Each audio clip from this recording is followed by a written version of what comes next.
News between Dalton's mayor and the village's board of trustees after multiple members did not attend tonight's meeting. About to address things as a supervisor. There will be no comments. There will be anything. There will be me addressing you guys.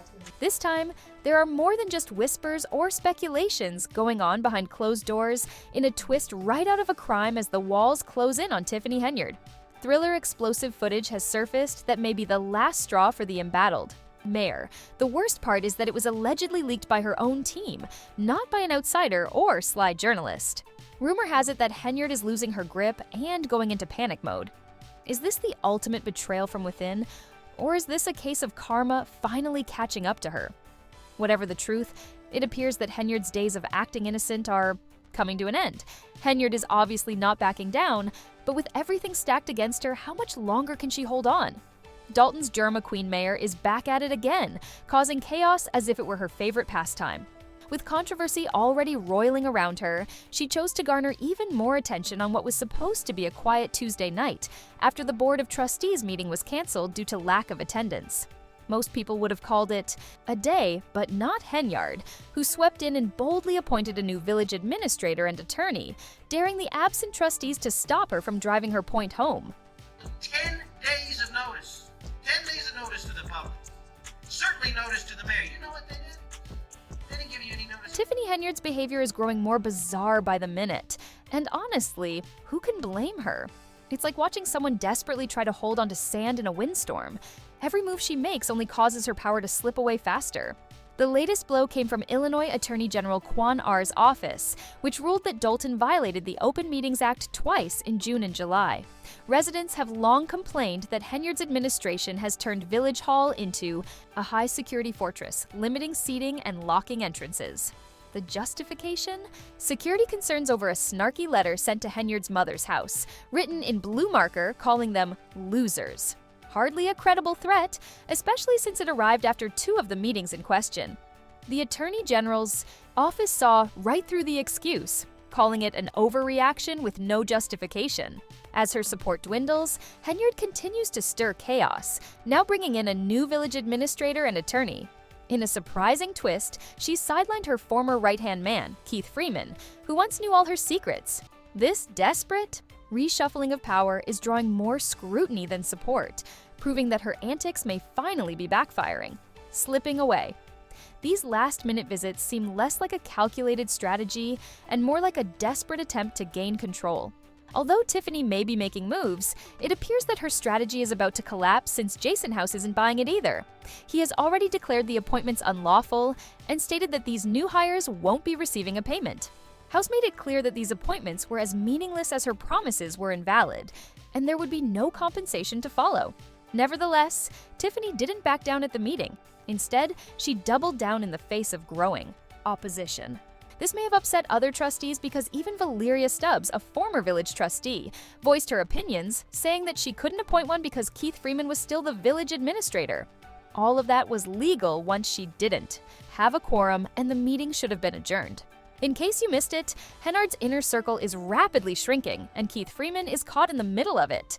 Word is that Henyard attempted to fire Freeman the moment she suspected he might be working with the FBI against her talk about the fallout.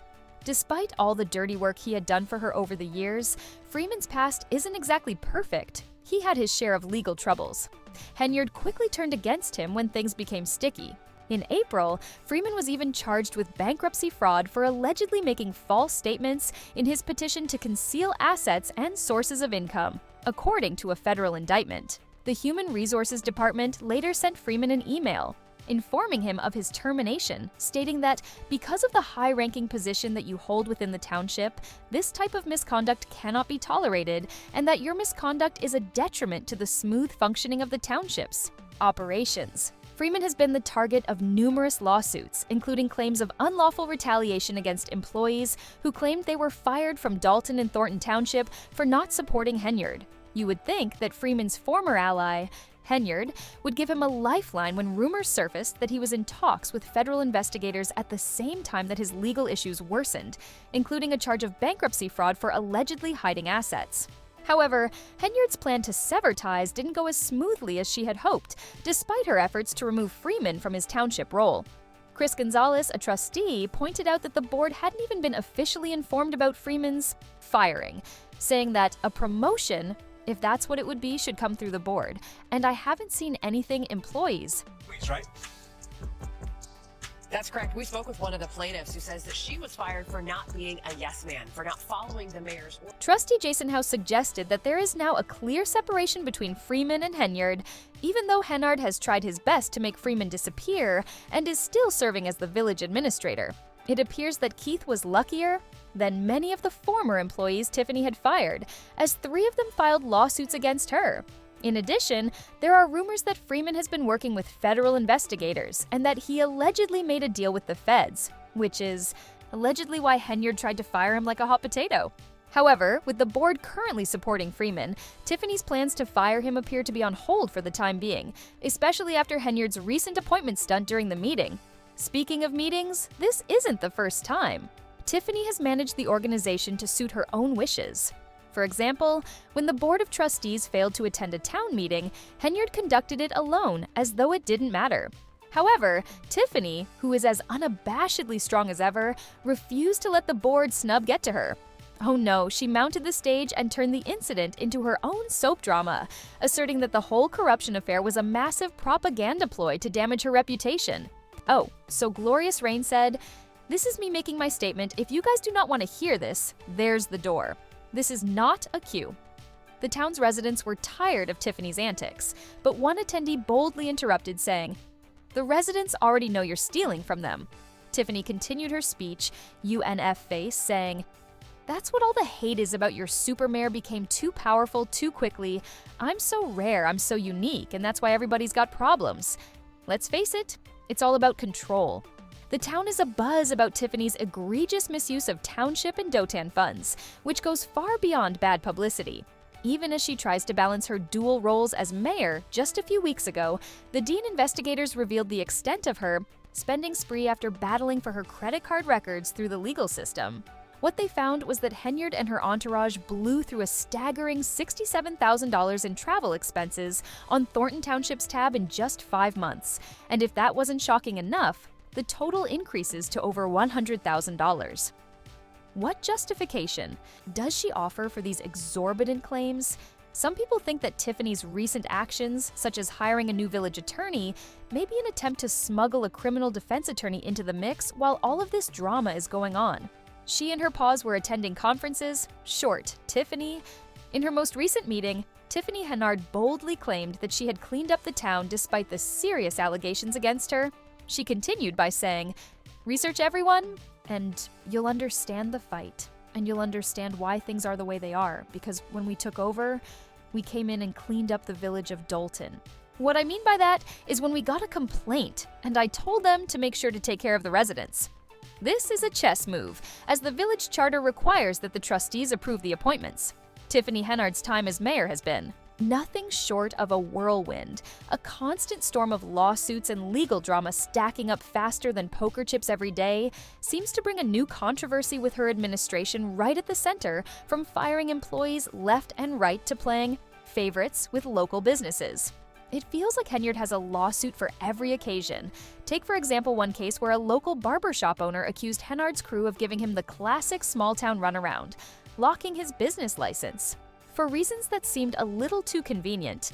Then there's the bombshell dropped by Dwayne Thrash, a former maintenance manager where it is in 2023, one of Henyard's inner circle tried to pull him into a shady scheme to swap out the school board's attorney for one of their own favorites. When Thrash refused, things went south quickly while on an approved vacation. They fired him, citing unsatisfactory work performance and insubordination. Now Thrash is fighting back. He's demanding they clear his record and pay up for his wrongful termination. He's also leveling some serious accusations, claiming Henyard violated his constitutional rights ever since Henyard became mayor of the village of Doton and supervisor of Thornton Township.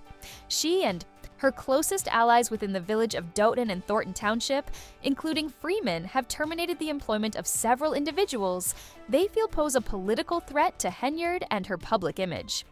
It's not just Dwayne Thath who is speaking. Out against Dalton's autocratic mayor, Ander is also running afoul of Henyard Freeman by disobeying their desires. Tiffany Henyard recently received a serious blow from an unexpected source.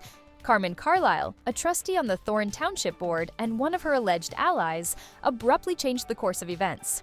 In an attempt to increase her power, Carlisle accused the 41-year-old self-declared supermayor of acting inappropriately and unethically. Henyard was already embroiled in fraud allegations and facing criticism for her dubious spending practices when the drama broke out. It appears that even the supermayor was unable to buy her way out of this situation. Trusty. According to Carla, I'm speaking out against Thornton Township Supervisor and Mayor Tiffany Henyard, who I believe has engaged in unethical and predatory behavior throughout her tenure. For the past 2 years, Henyard has manipulated employees, vendors, and residents, using her position to increase her influence while projecting a false image of success funded by the hardworking taxpayers of Thornton Township and the village of Doughton. Carmen Carlisle's betrayal came at the worst possible time, leaving Henyard in disarray today. I'm standing up not just for myself, but for others who have been affected by Henyard's leadership. I believe there are many more victims who have been retaliated against, fired, or lied to by Henyard, but have yet to speak out, the whistleblower acknowledged. She said that Carmen Carlisle may have taken her sweet time listening to her conscience, but who could blame her? She had remained silent about Henyard's extravagant trips and reckless spending at recent board meetings because she trusted the administration, but now that trust has been destroyed. Henyard maxed up credit cards as if there were no tomorrows, seemingly with the law firmly in her pocket. Not to mention that she allegedly had her own small team of police loyalists working for her, ready to silence anyone who dared to oppose her. With that kind of muscle behind her, it's no wonder people were reluctant to speak up. One person commented, "It's mind-boggling that she can live in this alternate world she's created." Another said, "I just hope she gets removed from office, then arrested, then sent to prison and lose all these lawsuits. She should be held financially responsible for the punitive damages and attorney fees as expected." Henyard didn't take the betrayal lying down. Instead, she fired back at her once loyal trustee, giving her a new nickname and blaming everyone else for the mess. Lion Carlisle. "You were on this board and we never discussed this, so you should have been putting the same amount of effort into the game when you were silent a year or so ago." Did you notice that it seems like Henyard might have subtly admitted to some foul play? Her insinuation is significant, especially since she has been very silent about the entire case, even refusing to speak to the media unless her lawyer is present. I'm tired of everyone in here. There always has to be a show at the end of the day. The curtain was drawn back on Henyard's dubious behavior by placing the blame on Carmen for failing to perform her duties effectively. I didn't raise questions because I had faith in the administration and the procedure. Carmen disclosed that I began to doubt the process as soon as I lost faith in it. I was your assistant, so I saw and heard a lot. The first time I truly considered supporting you was when you went on a national platform and claimed that you knew nothing about a foundation, but you forgot that I was present when certain things happened and that you were dishonest about that foundation. You also came to my house without warning and tried to convince me that someone else started it, when in fact, Tiffany wasn't doing much for the community. Instead of addressing the problem, she chose to shame the media for not writing positive stories about her. And no, that isn't an exaggeration. I would appreciate it if people stopped writing about the township and instead focused on the positive things we do, rather than the mess and gossip, which is just childish. God never makes errors. He always assigns the appropriate person to lead. The person who will put in the effort, take the heat, and have the fortitude to keep going will check my stats and see what I'm actually doing, in spite of what others may think. Tiffany has been riding high ever since she took office, but it's obvious that she won't be able to do so for much longer now that everything is falling apart around her. That's it for now. If you enjoy this video, please like, subscribe, and check back for more likes.